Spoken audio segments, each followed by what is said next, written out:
नमस्कार,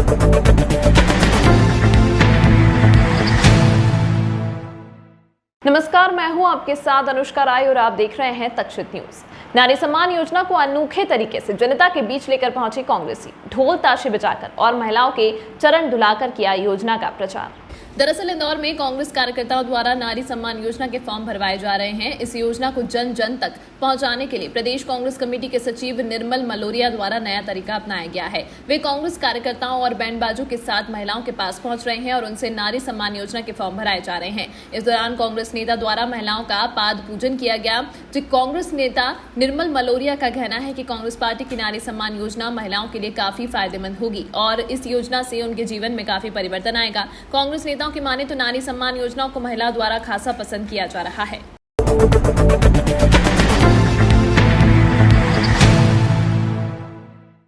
Mhow Sanawat rail line, track और tunnel निर्माण के लिए काम तेजी से जारी है। महू से खंडवा तक गेज कन्वर्जन होना है। महू सनावत के बीच करीब 84 किलोमीटर लंबे रेल मार्ग पर बड़ी रेल लाइन बिछाने के लिए महू सनावत के बीच करीब 84 किलोमीटर लंबे रेल मार्ग पर बड़ी लाइन बिछाने के लिए सर्वे का काम हो चुका है। रेलवे ने इस खंड में चौड़ाई कम करने के लिए बड़े अलाइनमेंट के साथ करीब 40 किलोमीटर का फेरा बढ़ाया है। दरअसल महू सनावत के बीच 4 टनल बनना है, जिसे लेकर सभी जरूरी कार्य युद्ध स्तर पर जारी है। इस खंड में सबसे बड़ी सुरंग करीब 11 किलोमीटर की बनाई जाएगी। वहीं पाताल पानी से चोरल के बीच 4.2 किलोमीटर, मुख्तियारा बलवाड़ा की ओर 1.6 किलोमीटर और सबसे छोटी सुरंग 80 मीटर की बनेगी। इसके अलावा इस पूरे मार्ग पर 2.6 किलोमीटर के 8 वायाडक्ट भी बनेंगे। गेज परिवर्तन प्रोजेक्ट के तहत रेलवे ने पुल व पुलिया के निर्माण की भी प्रक्रिया शुरू कर दी है। सर, सनावत का जो है उसमें क्या अपडेट है? देखिए, जो महू सनावद रेल लाइन है वो अपने जो सनावद और खंडवा के बीच में तो पूरी हो चुकी है।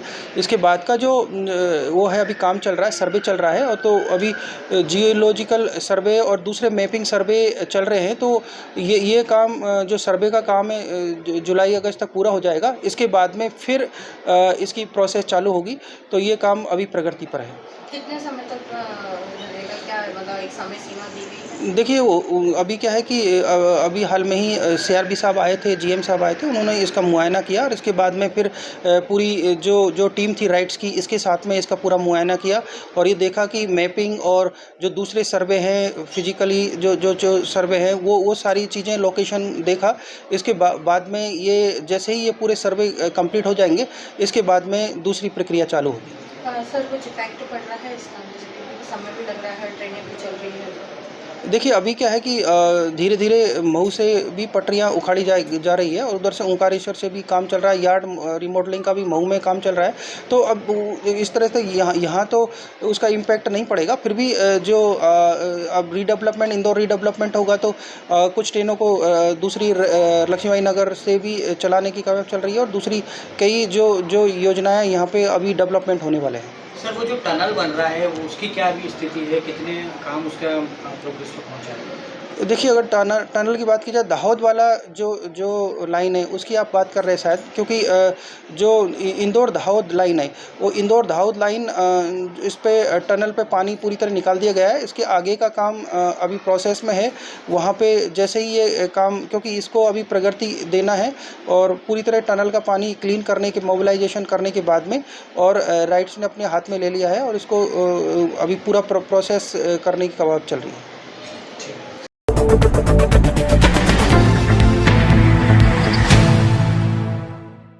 इंदौर के छतरीबाग क्षेत्र में भगवान वेंकटेश की निकलने वाली शोभा यात्रा को लेकर महापौर पुष्यमित्र भार्गव ने यात्रा मार्ग का अधिकारियों के साथ दौरा किया। कई तरह के दिशा निर्देश भी दिए। इंदौर में प्रतिवर्ष निकलने वाली भगवान वेंकटेश की शोभा यात्रा इस बार भी बड़े उत्साह के साथ आगामी 20 जून को निकलेगी। इसमें बड़ी संख्या में श्रद्धालु भी शामिल होंगे। इंदौर के महापौर पुष्यमित्र भार्गव ने शोभा यात्रा को लेकर शुक्रवार को मार्ग का दौरा किया। महापौर और निगम के अन्य अधिकारियों ने पूरे यात्रा मार्ग की व्यवस्थाओं का निरीक्षण किया। इसके साथ ही मार्ग में हो रहे कामों को जल्द से जल्द पूरा करने के निर्देश दिए हैं। महापौर ने साफ किया है कि स्मार्ट सिटी के तहत जो भी काम चल रहे हैं उससे श्रद्धालु या रहवासियों को किसी भी तरह की परेशानी ना हो, इसका विशेष ध्यान रखा जा रहा है। यह बता दें कि पुरी में निकलने वाले भगवान जगन्नाथ जी की शोभा यात्रा की तर्ज पर इंदौर में भी शोभा यात्रा हर वर्ष धूमधाम के साथ निकाली जाती है। वहीं आगामी 20 जून को यात्रा निकाली जाएगी।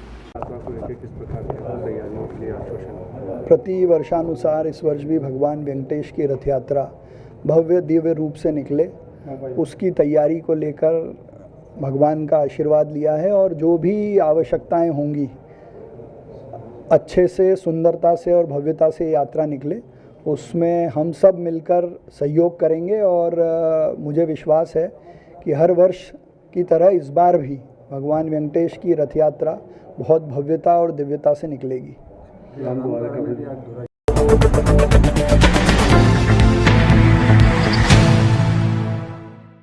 राष्ट्रीय पिछड़ा वर्ग आयोग के सदस्य आए इंदौर, अधिकारियों के साथ की बैठक। आयोग लिख रहा है राज्य सरकारों को पत्र, योजना के प्रति लोगों को करें जागरूक।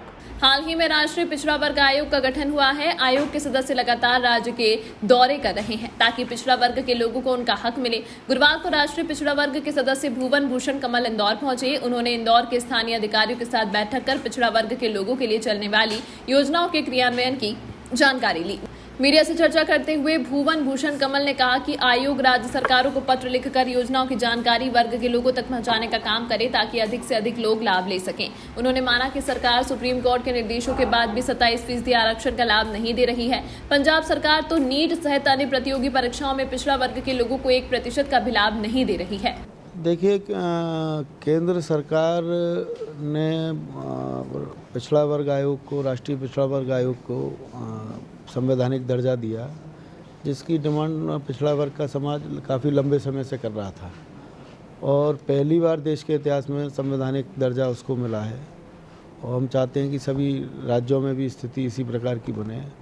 और ओबीसी वर्ग के लिए करने के लिए बहुत कुछ है और सरकारें यथासंभव प्रयास करती हैं, लेकिन उसका फॉलोअप हो रहा है ठीक से नहीं। जैसे मध्य प्रदेश में तमाम हॉस्टल की स्कीम चल रही हैं, केंद्र सरकार की अपनी योजनाएं हैं ओबीसी वर्ग के लिए, जो योजना व्यापार बढ़ाने के लिए मुद्रा योजना के अंतर्गत, और तमाम मध्य प्रदेश में मैं देख रहा हूँ काफ़ी अच्छा काम सरकार ने किया है। उनको हॉस्टल्स प्रोवाइड कराना छात्रों को, मनरेगा के इशू पे भी और सारे इश्यूज़ पे भी। लेकिन जहाँ कहीं कुछ कमियाँ रह जाती हैं तो उसकी समीक्षा हम लोग समय समय पे करते हैं और जो कमियाँ होती हैं उनको इंगित भी करते हैं। ओबीसी वर्ग से संबंधित जो प्रार्थना पत्र हम लोगों के पास आते हैं, शिकायतें आती हैं, तो उसके संबंध में बैठक और समीक्षा हम लोग करते हैं। क्या शिकायत आती है, किस पुलिस से संबंधित है या कोई? नहीं, शिकायतें सभी प्रकार की रहती हैं। जो व्यक्ति पीड़ित होता है उसमें कई बार कानून का ज्ञान का अभाव भी शिकायत का कारण बनता है। बहुत से मामले ऐसे भी आए हमें, जब जांच हुई तो उन लोगों ने शिकायत की, किसी के कहने पर शिकायत कर दी, लेकिन उनको वो कानून का ज्ञान नहीं था। तो कई बार गलत शिकायत भी आती हैं, लेकिन अधिकांश शिकायत ये आती हैं कि भाई कब्जा कर लिया किसी की जगह पे, या उसको मुआवजा नहीं मिला, फसल ख़राब हो गई, मुआवजा नहीं मिला, पटवारी नहीं सुन रहा। ये देश भर में ये अमूमन एक सी बातें, शिकायतें रहती हैं। आप जब बोलते हैं तो ये कुछ कर पाते हैं कि जनरल में भी उनको उतना वो नहीं होता ना, SC ST में बीच में कहीं कुछ? हाँ, ओबीसी के संग एक समस्या ये हुई कि ना जनरल रहे ना ओबीसी रहे, SC रहे। और SC समाज के हमारे भाइयों को संविधान बनने के समय से ही रिलीफ प्रदान किया गया, उनको मिला।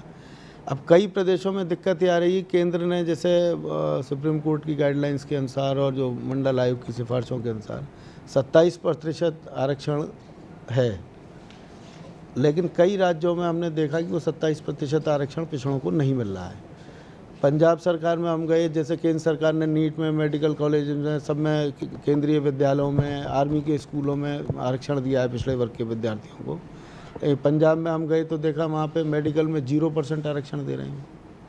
तो उन्होंने अपने वो कुछ बायलॉज निकाल रखे हैं, तो उसमें उनकी अभी समीक्षा हुई थी। उनको कहा गया है बहुत सख्ती से कि आप इसको लागू करिए। तो कई स्टेटों में उन्होंने कैटेगराइज कर दिया। जैसे बंगाल में हमने देखा कि बंगाल में एक वर्ग विशेष की अनेक जातियों को पिछड़े वर्ग में जोड़ दिया गया, जबकि उनका कभी कोई संविधान के अनुसार कोई उसमें क्लेम बनता नहीं था।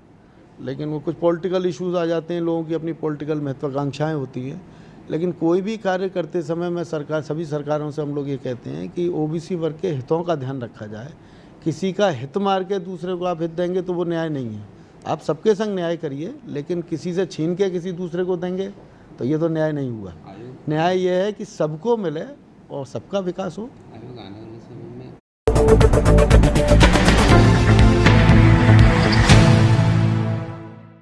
मामूली विवाद के बाद बदमाशों ने भाजपा नेत्री के गाल पर ब्लेड मारकर किया जानलेवा हमला। घटना के बाद पुलिस ने 3 बदमाशों की पहचान, लिस्टेड बदमाश सहित अन्य तलाश में जुटी पुलिस। दरअसल मामला खजराना थाना क्षेत्र के रामपुर बाग कॉलोनी में रहने वाली भाजपा नेत्री सुनीता को घर से बाहर बुलाकर बदमाश ने गाल पर ब्लेड से हमला कर दिया, जहां बुरी तरह महिला का चेहरा खराब हो गया। तत्काल घायल अवस्था में भाजपा नेत्री को उपचार के लिए निजी अस्पताल में भर्ती कराया गया। वहीं घटना की जानकारी के बाद पुलिस ने 3 आरोपियों की पहचान कर ली है। बताया जा रहा है कि उज्जवल से भाजपा नेत्री का विवाद हुआ, जिसका बदला लेने के लिए कपिल और उसके चाचा भीम यादव ने मिलकर महिला पर हमला कर दिया। वहीं पुलिस अब आरोपियों की तलाश में जुटी हुई है। महिला नेता को जो है वो चाकू ब्लेड मारी गई है, क्या है प्रकरण और क्यों ये घटना को अंजाम दी? ये थाने पर सूचना आई थी, जो बीजेपी की एक महिला कार्यकर्ता है, उनके साथ एक युवक है कपिल यादव, और उसके द्वारा सर्जिकल ब्लेड मारकर और दोनों गालों पर गंभीर चोट पहुंचाई थी, और उसका उद्देश्य जानलेवा हमला करना था। उस पर पुलिस ने धारा 307 का प्रकरण दर्ज किया है, और आरोपी उज्जवल, आरोपी कपिल और भीम यादव, हम तीनों की तलाश कर रहे हैं। इनका पूर्व रिकॉर्ड भी है। कपिल का गुंडा लिस्ट में नाम है, थाना परदेशीपुरा का रहने वाला है, और एक और जो आरोपी भीम, उसका थाना खजराना में काफ़ी रिकॉर्ड है और उसका भी गुंडा लिस्ट में नाम है, और आपराधिक प्रवृत्ति के लोग हैं। और ये दिन में इनका नगर निगम वालों से कुछ विवाद हुआ था, उसकी उन्होंने शिकायत की थी, पुलिस ने इसलिए उनकी तलाश की थी। इस बात को लेकर उन्होंने रात को उन पर हमला किया। आरोपियों की लगातार तलाश कर रहे हैं और जल्दी हम उनको पकड़ लेंगे। ये जो घायल महिला है, क्या स्थिति है? और हाँ, इनका जो है इलाज हो चुका, घर आ गई हैं ये, और अभी उनके गालों पे जो है टाँके आए हैं, उसका इलाज चल रहा है। साथ ही हम लोग उनकी और संपत्ति की भी जानकारी ले रहे हैं, किस तरह से वो लोग कार्य कर रहे हैं, और उसमें कुछ अगर अवैध चीज़ पाएंगे तो उस पर भी हम लोग कार्रवाई कराएंगे।